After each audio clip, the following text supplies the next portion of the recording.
Welcome to the summit. Yes, I am the summit. Voilà, alors ça c'est le base camp. Ça c'est les ancrages bas des base drops, là-bas. Ça c'est les base drops.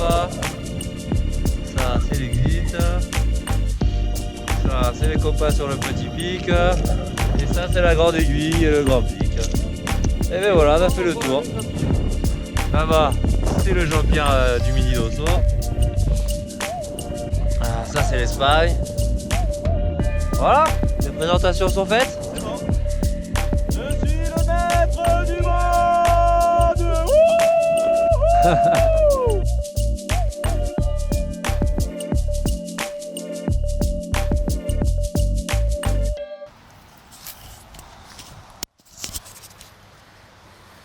Wouhou.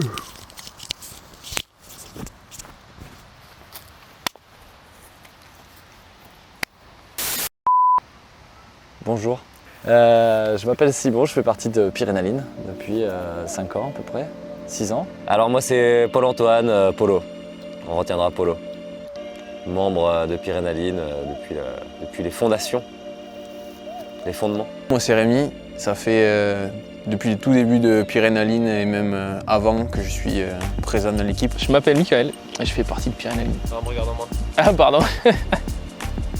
Ça va être dur, tu vas cramer 1 giga de vidéos. Pyrénaline, c'est une asso, c'est une bande de potes. Voilà, qui installe des jouets en bord de falaise. Voilà, beaucoup de cordes.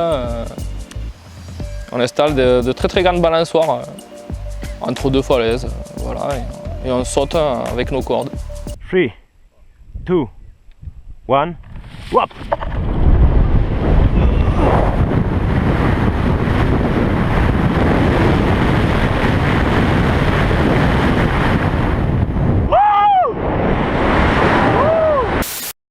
La première expédition que j'ai fait avec Pyrénaline, c'était aux Aiguilles d'Ansaber il y a 6 ans. Je découvrais la haute montagne, les manips, la highline, parce que au départ c'était une expédition highline. C'est justement là-bas qu'on a réalisé le début de notre premier projet filmé qui s'appelait De fil en aiguille avec Laurent Triet.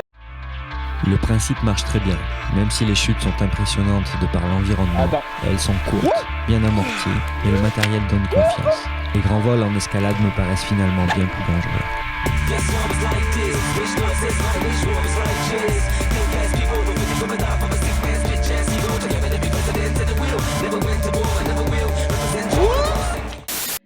Et on était parti sur 1 an et demi de trip dans les Pyrénées avec lui. Et ça c'était vraiment le premier événement marquant de ce tournage. Et c'est des aiguilles qui, comme il le disait, qui symbolisent vraiment toute la puissance, toute la beauté, toute la verticalité des Pyrénées. L'aiguille, elle est vraiment mythique, elle est splendide. Là, de pouvoir la voir tous les jours, sous toutes ses coutures d'en haut, d'en bas, de côté, de l'observer de nuit et tout, avec la pleine lune, ça c'était superbe. Ouais, c'est ça qui m'a marqué, vraiment, ouais, le visuel, quoi. Cette vallée, elle est assez fabuleuse, à n'importe quelle heure de la journée, avec les brebis aussi au fond. Les mers de nuages.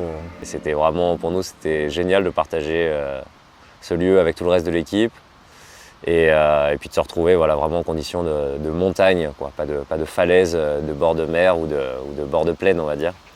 Et voilà, pour le coup, s'immerger vraiment en montagne avec un camp de base qui est loin de la civilisation, du parking, de l'électricité.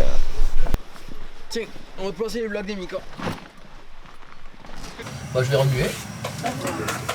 Donc les mecs, ils ont trouvé un champignon très douteux et ils se sont dit pourquoi pas, on va le cuisiner quoi. Mais bien sûr. On va le tenter quand on est des road Il n'y a jumpers. que très peu de champignons venimeux. Du coup, avec la proba, ça devrait passer quoi. Exactement. Avec le thym, ça va très bien. Quand tu sautes, c'est une proba, c'est pareil. Hein. T'as vu en base, t'as toujours la probabilité que la voile s'ouvre mal. Ben, les champignons, c'est pareil.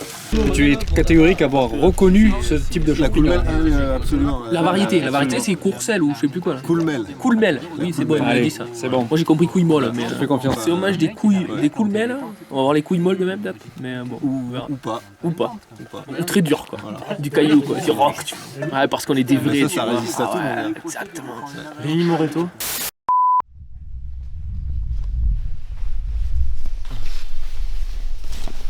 Bonjour. Alors, ce projet, il est pas si impressionnant par l'altitude parce que les aiguilles, je crois, culminent à 2200-2300 mètres. Et c'est vraiment l'accès qui était très compliqué, qui représentait l'énorme défi. Déjà, on a eu la chance d'avoir la permission de Marcel le berger pour poser notre camp de base à côté de sa bergerie. Et donc, on avait déjà ce camp de base avec de l'eau qui est à mi-chemin, on va dire, entre le parking et le sommet de l'Aiguille. Et pour se donner une idée, il a fallu déjà 2 jours de portage pour ne serait-ce qu'avoir tout le matériel au camp de base. Je crois que ça devrait aller. On va sauter du petit pic, Ouais. la petite aiguille. Quand on dit la petite aiguille, c'est celle de droite du coup là? Non. Ah ok, C'est de gauche. La grande aiguille, c'est celle qui est tout à droite dans le fond. Oui, je vois. On décide quoi? En une seule corde alors, montée-descente? Ouais. Ok, donc celle-là, on a peut-être pas besoin alors. Dans l'idée, il y a 3 personnes qui descendent dans la brèche. Les chaussons. Non. Combien ça fait? Donc, Loïc, t'y es? Ouais. Tu l'as vu la gueule de la Highline déjà? T'as vu le film de Fil en aiguille? Ouais, mais moi j'avais pas le. Tu connais Piranali? Laisse tomber. Allez, bisous, camarades. Allez, on s'appelle, on se fait une bouffe. Tout à l'heure, Mika. Et depuis le camp de base a commencé la deuxième partie, la partie vraiment, la fin du portage jusqu'au sommet de l'Aiguille et toute la partie technique de montage. Et voilà, c'était vraiment des accès très verticaux, c'était très exigeant physiquement. On était certainement à plus de 10-12 000 mètres de dénivelé positif par personne sur le projet.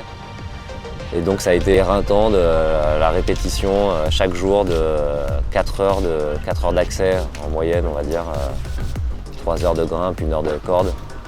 Voilà, pour accéder à l'aiguille et aux différents postes clés pour le montage. Alors physiquement, si, c'était dur. C'était un petit peu quand même. Il y avait pas mal de portage, du coup, il fallait déjà que ça coûte avant de pouvoir être productif et sortir un saut. Avant même de tirer de la corde, il fallait tout monter en haut.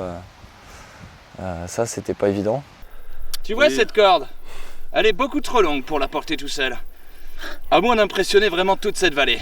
Et vu qu'on tient à ridiculiser personne, on la porte à deux. C'est pas plus dur que ça. Nous sommes des hommes humbles. Voilà, on a chié tous les jours, vraiment quoi. C'était pas on sort les sacs du camion, on monte quelque chose. Donc on sort les sacs du camion, on a un chie pour pouvoir les monter quelque part, en faire quelque chose et revenir avec quelque chose aussi quoi.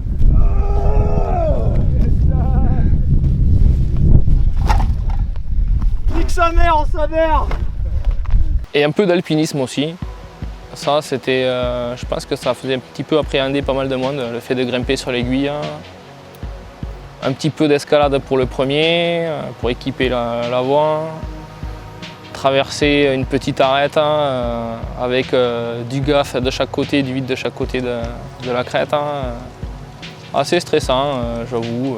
De rajouter de l'alpinisme en falaise, en plus de l'installation d'un saut de corde, j'avoue, c'est pas mal. Ouais. C'était vraiment sympa. C'est une vidéo, tocard. La Highline, c'est toujours exigeant mentalement pour les gens qui ne pratiquent pas assez régulièrement comme moi. Donc il faut déjà chasser toutes les peurs, tous les doutes de la tête, après toutes les espérances, toutes les attentes aussi, parce que on va pas se mentir, j'avais envie de la traverser, mais j'essayais en tout cas de me convaincre, de me dire t'es pas là pour la traverser, t'es là pour le plaisir. Et finalement ça n'a pas raté dans le sens où c'est la traversée où je me suis répété le mantra en continu dans ma tête, pour le plaisir, pour le plaisir, pour le plaisir. Et c'est cette traversée-là qui a été la bonne. Et quand je me suis vu arriver à quelques mètres de la fin, où là vraiment je savais que j'allais pas tomber sur ces derniers mètres, je suis sorti de mon mantra pour m'offrir une petite échappée personnelle, une pensée pour ma chienne que j'ai perdue cette année de façon très, très difficile.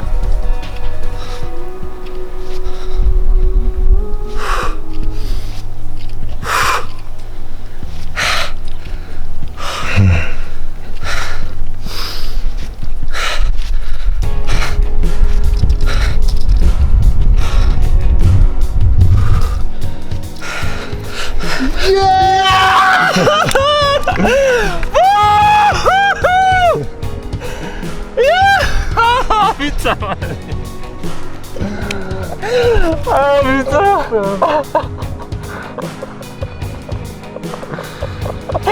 Putain, il nous l'a mise quoi. Ah c'est bon ça.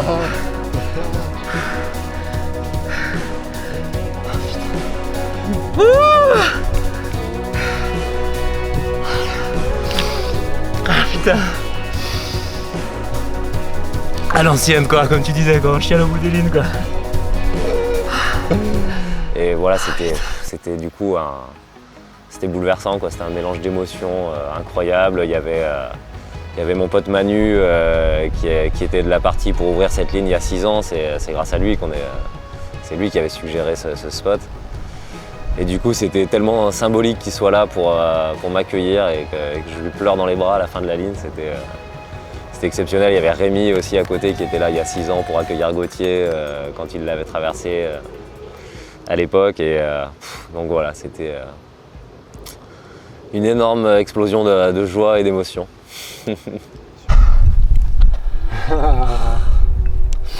On n'est pas complètement beau acheter. Hein. Faut encore faire quelque chose quoi. Vous n'êtes pas à la retraite les gars, c'est bien. J'ai vu Rémi avec son béret de l'autre côté, je me suis dit c'est bon. On va réécrire l'histoire une deuxième fois. On était vraiment coupés du monde et de nos problèmes, on voyait la plaine au loin, on voyait nos soucis de loin et nous on était au-dessus de tout ça, au-dessus des nuages. Pour un grand moment, un grand huis clos entre copains et avec une belle aiguille et un beau berger. Ça reste quand même des falaises peu pratiquées, hein, exigeantes, avec beaucoup de cailloux qui tombent. C'est vraiment quand même un univers à part. Et pour nous, c'est un privilège d'y ajouter une nouvelle discipline sportive. Après la highline, le saut pendulaire. Et donc voilà, je pense que c'est chouette de faire vivre le lieu sous toutes ses formes et surtout de cohabiter, ce qui s'est parfaitement passé. On savait que les cordées qui se méritent l'arrivée au sommet de la petite aiguille par le Spigolo ou d'autres voies mythiques. On savait qu'on leur gâchait un peu leur moment de quiétude au sommet. Mais voilà, on a expliqué notre démarche, comment on procède pour que tous nos points ne gâchent pas les voies d'escalade, qu'ils soient cachés, que voilà, toute notre volonté vraiment de cohabiter et de faire coexister le saut pendulaire auprès de toutes les autres disciplines de montagne. Voilà, ce qui est fondamental pour nous. Et après, oui, on tombe aussi sur des gens qui comprennent pas ou veulent pas comprendre, ou pour eux c'est inutile.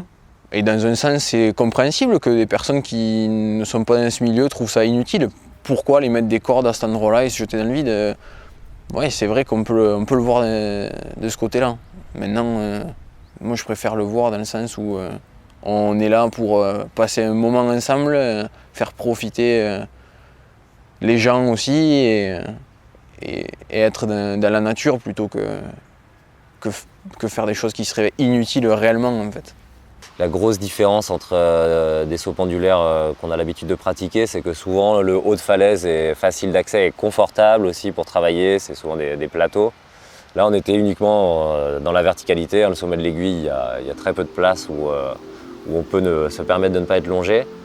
Et du coup toutes nos cordes, tous nos ancrages du côté de l'aiguille étaient tous un peu tassés sur les premiers mètres de verticalité. Donc ça compliquait grandement l'installation. Pour faire la connexion aussi, hein, qui est vraiment la base d'une installation, hein, c'est-à-dire où on fait passer un ficellou d'un côté à l'autre, là où on veut installer nos tyroliennes, qui vont être le support ensuite des cordes de saut. Et là, il a fallu utiliser donc, le drone, avec donc, un certain Fred Marie au pilotage du drone. Donc ce pilotage a permis de faire passer un fil de pêche entre le sommet du pic de Pétragem et le bas de vallée. Et c'était un côté très technique qu'on n'aurait pas pu faire autrement, vraiment, à moins de prendre des risques inconsidérés en faisant un rappel dans une pente avec énormément de cailloux prêts à déguerpir. Donc voilà, une fois de plus, un détail de plus qui a rendu cette installation plus longue et plus périlleuse, mais qui a quand même été fonctionnelle. Je crois que le 6 ou 7e jour, on a réussi à jeter le test pierre, donc un sac rempli de pierre. Et une fois qu'on a jeté ce sac, il faut encore le poser au sol. Donc cette manipulation, c'est une simulation d'un exercice de secours. C'est comme si on posait une personne inconsciente au sol. Et donc ça s'est bien passé en une demi-heure, mais remettre les cordes en place après cette opération, ça nous a pris une journée complète. Voilà, alors que c'est des choses qui peuvent prendre 1 heure en temps normal, pour se rendre compte un peu voilà, de l'ampleur de la technicité avant sa mère. Test stack réussi, apparemment on est loin des parois, loin du sol. Prochain test avec un dessus. Prochain test avec Mika quoi, excellent. Prêt à prendre le plus gros plomb de l'histoire dans sa verre. Exactement, prêt à inaugurer avec mon cher camarade Adrien Trédez. Peut-être bien, à ma connaissance. J'honorerai ton... Le premier saut pendulaire falaise dans les Pyrénées françaises. Et ça, je pense que c'est quelque chose. Et j'étais le premier à ouvrir. J'avoue que c'était assez stressant. La veille, voire 2 jours avant, je commençais à me plaindre, à gémir un petit peu. C'est pas mon habitude. Je me plains rarement. C'est chaud. Est-ce qu'il vaut mieux manger avant et vomir à l'exit? Ou manger après et vomir dans le Pirée? Telle est la question. Là, 2 jours avant, je me suis pas mal plaint quand même. J'avoue. Et après, je suis monté sur l'aiguille, j'ai vu l'exit, je me suis penché en bord de falaise. J'ai vu qu'il y avait du gaz, que ça passait, que c'était plutôt safe. Donc du coup, ça m'a rassuré. Et au moment du saut, j'étais complètement déstressé, ça allait. Bientôt prêt? Bien sûr. Il faut ajuster le casque, c'est le plus important. Ouais, il faut se faire confiance, il faut des amis qui ont des compétences et à qui tu peux remettre ta vie, quoi. Tu peux te dire, bon ben là je lui fais confiance, ça va pas péter, je vais pas mourir. Je pense que c'est cool. Je pense que c'est cool, il y a les copains qui ont vérifié aussi. Moi j'ai confiance, eux ils ont confiance, donc on est bon. Alors ça va tendre, ça va être bien. Ouais, pour moi t'es prêt là. Les mousquetons de saut sont accrochés dans l'anneau du sac. Les mousquetons de saut sont accrochés dans l'anneau du les 2 mousquetons de saut sont dans l'anneau du bodard. Voilà. C'est normal qu'il y ait du mou ici là? Mais c'est que ça a dû se détendre un peu de ce côté-là. Rien d'inquiétant. Tu peux te dévacher. Mika se dévache. Dévaché! Tu fais gaffe en rig, pas le paumer. Ouais, laisse-le là, t'inquiète, tu tomberas pas plus bas. Ça va sauter! Là, tout est bon pour toi? C'est bon pour moi. Check. Camarade, on se rejoint en bas? On se rejoint en bas. Parfait. Si on se rejoint en bas alors, tout va bien. 3, 2, 1, camarade!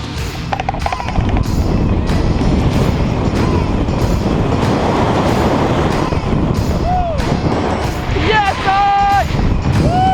Camarade! C'est à toi maintenant!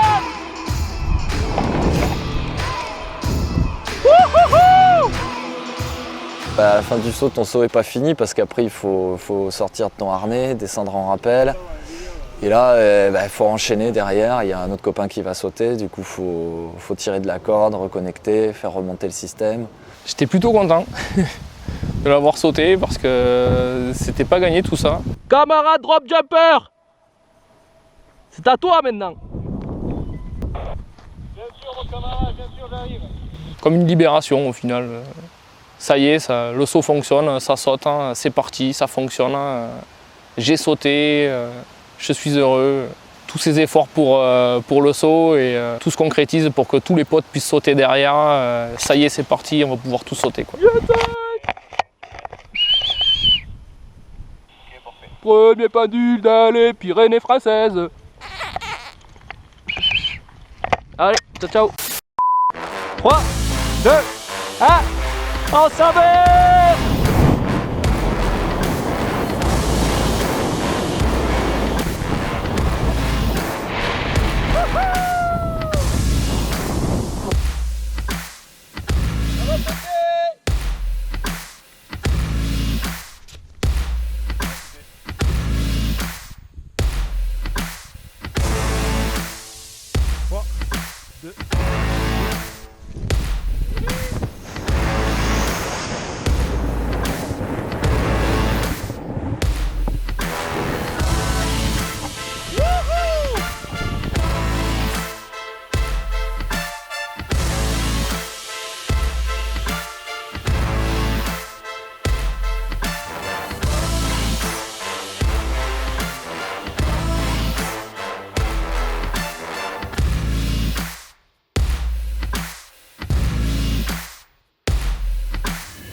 3, 2, 1.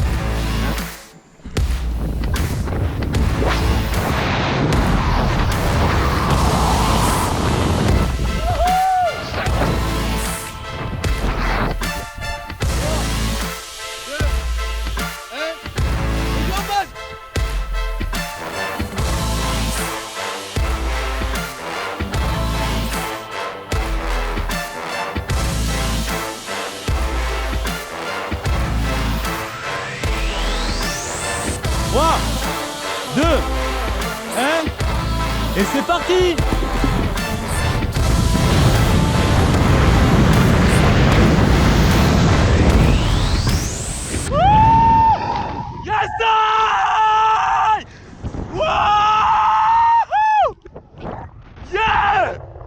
Je suis totalement dans le nuage, complètement in the sky. Wouhou! Yes, ça le son! Ah! Yes! C'est difficile à décrire cette sensation de liberté, cette sensation de bien-être, vraiment. Voilà, juste on profite, on vit le moment présent. Je me rappelais encore le jour du repérage où on a découvert depuis le sommet de l'aiguille l'exit, hein, l'endroit d'où on s'élance quelques mètres en contrebas de la pointe de l'aiguille, de la cime de l'aiguille. Et c'est vrai que je m'y voyais pas, hein. Je savais que de toute façon j'aurais plusieurs jours pour me familiariser avec ce vide énorme, cette exposition incroyable qu'il y a là-haut. Et donc voilà, arrivé le jour J au moment de sauter, on repense à ça et puis même si on a là un peu la boule au ventre, voilà, c'est toujours aussi bon de se lancer, de sentir cette seconde d'apesanteur, le moment où les doigts de pied finissent de décoller de la paroi et avant que toute l'accélération se mette en place et qu'on ressente le vent, qu'on entende le vent. Le moment où je suis à l'exit, je sais pas quoi, je pense à ne plus être à l'exit. à vite me jeter dans le vide parce que c'est beaucoup trop angoissant. L'exit de cette aiguille et il était particulièrement flippant. Dévaché. Pour toi, Mika. Putain de merde. Oh, oh là là, il pue. Juste exit. Ouais, bon.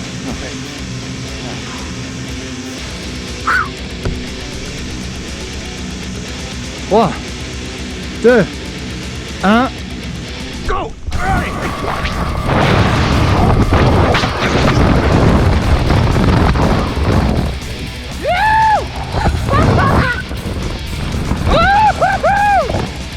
Putain de merde! Oh nom de Dieu! Ouais, c'était flippant quand même. C'est un peu flippant.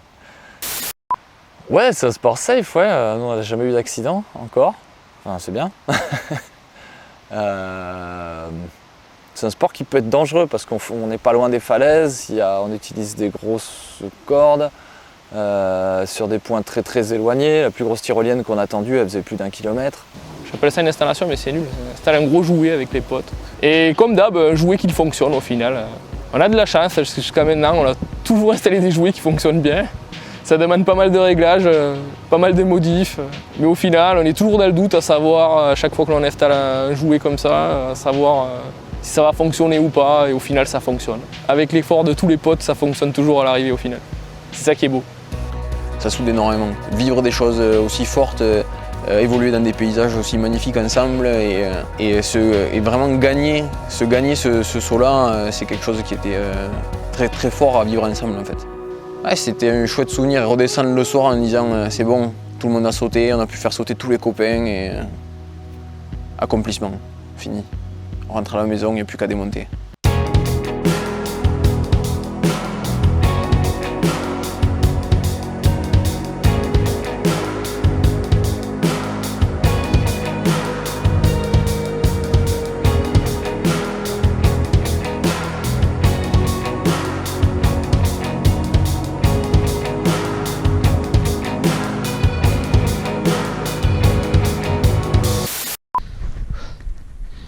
Trois, 2, 1, base.